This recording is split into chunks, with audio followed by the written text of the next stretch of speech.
my favourite colour is black. It's just so useful to have the black dress. And music, David Bowie, Roxy Music, Van Morrison, Dylan, Leonard Cohen, Cream, and Adam and the Ants. Yay, loved him. Ian Dury and the Blockheads, may he rest in peace. And I was a big fan of Mark Bolan until he wrapped his mini car around a tree. Heartbroken over that.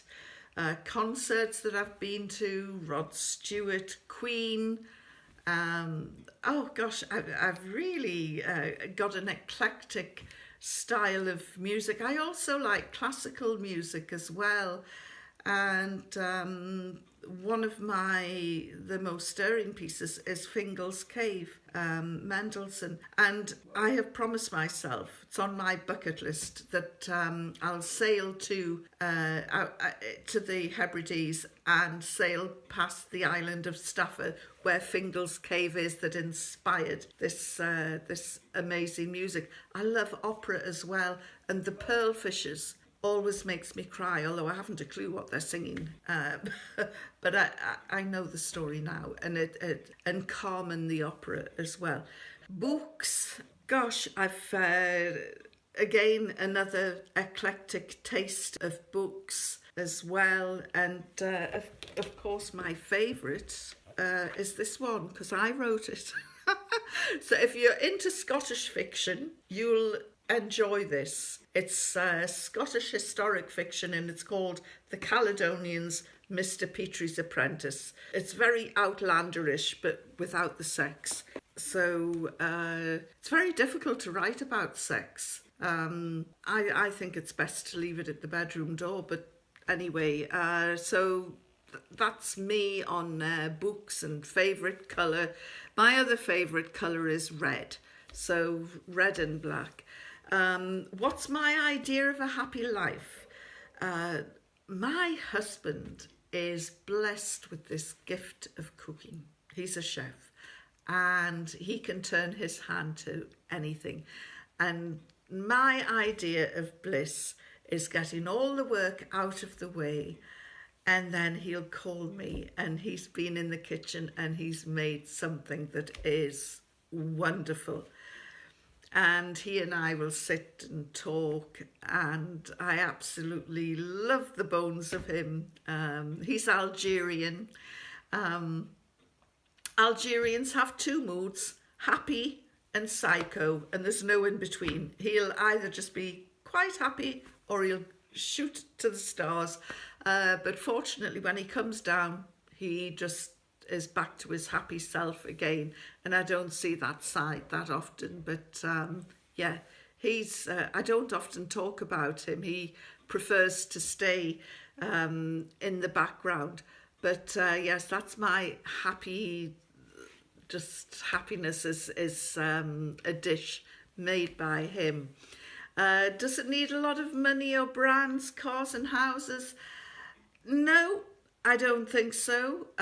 We bought this old farm in the Borders, and we're going to do it up in a couple of years. That was the time scale. And then I lost my job indirectly because of the Syrian war.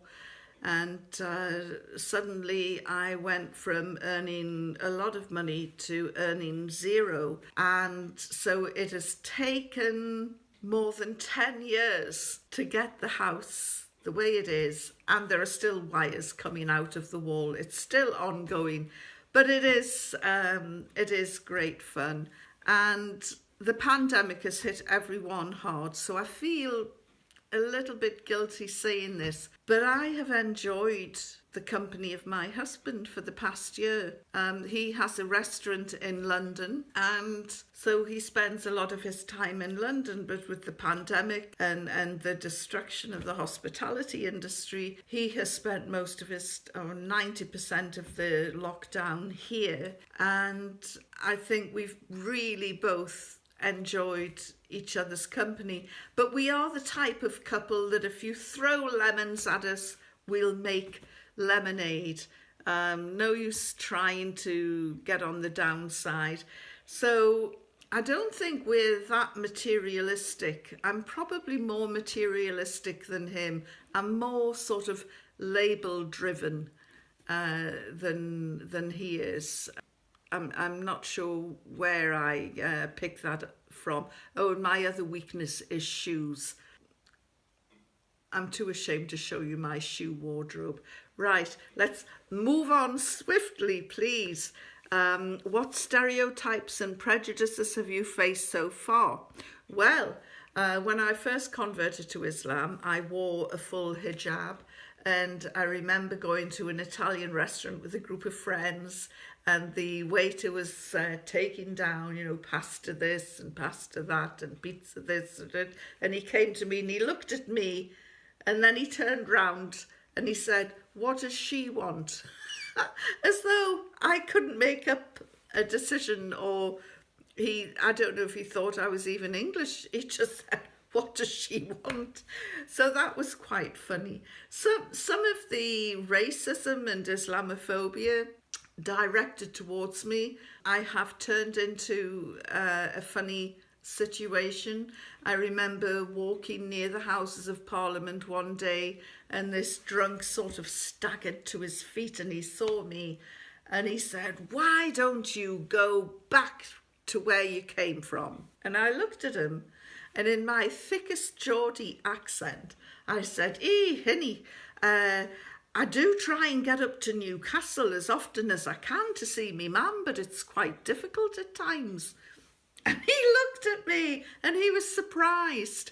But there have been equally unpleasant moments where I have been reduced to tears by really thoughtless, blunt, and quite nasty comments. So now then, you say that what stereotypes, prejudice have you faced so far? Before Islam, it was just a working woman who faced a certain group, but after becoming a Muslim, it doubled. How did you handle it? With humour. You've got to handle everything with humour. Anybody is nasty to you, try and diffuse it with humour. And in truth, let's face it, most racists, most Islamophobes, do we care what they think? Do we care about their opinion? I'm not interested, and I'm not concerned. I'm not going to lie awake thinking what some knuckle-trailing primitive has on his mind. A favourite saying of mine is, do you think the lion lies awake at night wondering what the mouse is up to? So I try and let it wash, but now and again, it will hurt. After the Twin Towers, the next 10 years are the most difficult years for the Muslims. I don't think so. I have written a book, which another one I have handy, Don't Shoot the Messenger. It's about the rise of the Prophet Muhammad, the founder of Islam. And I looked into the history of this, and actually Muslims have had it bad forever. You don't become a Muslim to court popularity. that's for sure. But, Muslims have been persecuted over the ages, and yet it is still the fastest growing religion today. So that's something that to think about. And, with 9/11, it was a horrific atrocity, and it did scare people. And when people get scared and fearful, they can react in an unconstructed, crazy way. And I think, the American people were in a great deal of pain. They had never experienced an invasion before, apart from when the Brits set fire to the White House. I am a bee master. I am. And I've been stung so many times, and you'd think I'd get used to it. But instead of developing an immunity to bee stings, it's been the reverse. And so I have to carry an EpiPen, and I have to be very careful when I'm around bees. But they're fascinating creatures and absolutely ruthless. The hive is run by the queen, it's run by women. A few drones are created every now and again for if there's going to be a new queen and they need a drone to mate. Otherwise, drones have no function at all, so they're kept to a minimum. So you've got this whole female industry going on, and they're making this honey, and they're quite brutal about it. At the height of summer, the life expectancy of a worker bee is about 6 weeks. And when their wings become frayed and they're a bit jaded and knackered, they're basically told, well, time to go. And you see the poor little blighters hanging off the edge of the hive, waiting to die. And it quite a brutal industry, but absolutely fascinating. And, the women in Afghanistan, how many times have they been rescued by the West and liberated by the West? There've been 3 major military campaigns by Britain, at least, into Afghanistan. There's been a major invasion by the Russians, by the Americans, by Alexander the Great, by the Mongol hordes, and none of them lasted. Afghanistan is an amazing country, and the people are amazing, the hospitality is amazing, but they don't take kindly to folk with colonial attitudes wandering into their backyard. And we saw this. Not many male journalists get a chance to talk to Afghan women. It's a cultural thing, nothing to do with Islam. It's very much a cultural thing. In fact, a man will not even discuss his wife's name to a third party. So it's very difficult, but I've been privileged enough to speak to Afghan women, and they, will you talk to this journalist? And I'll go in and they're looking at me and it's like, oh gosh, another Westerner. And, how are you? Isn't it wonderful that, you're being liberated? And one woman in Garda said to me, forget your fancy ideas about turning me into a career woman. Do something about him. And she's pointing to this grumpy man sitting in the corner. Get him a job. Give him some dignity so he can put bread on the table. Don't look at me to do work. I want to raise my children. Yes, there are a few career women emerging from the rubble in Kabul, but don't let anyone sell you Afghanistan as a success story. The reality is, I think the Taliban will be back in control quite soon, and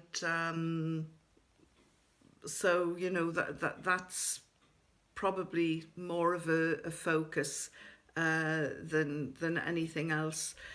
And Asian women,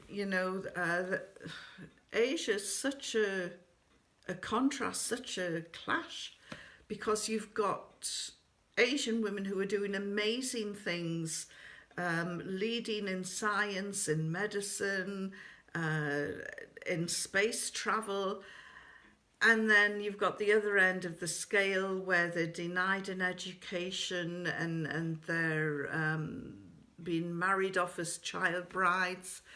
Asia's it's a kaleidoscope of all that is good and all that is bad in the world today.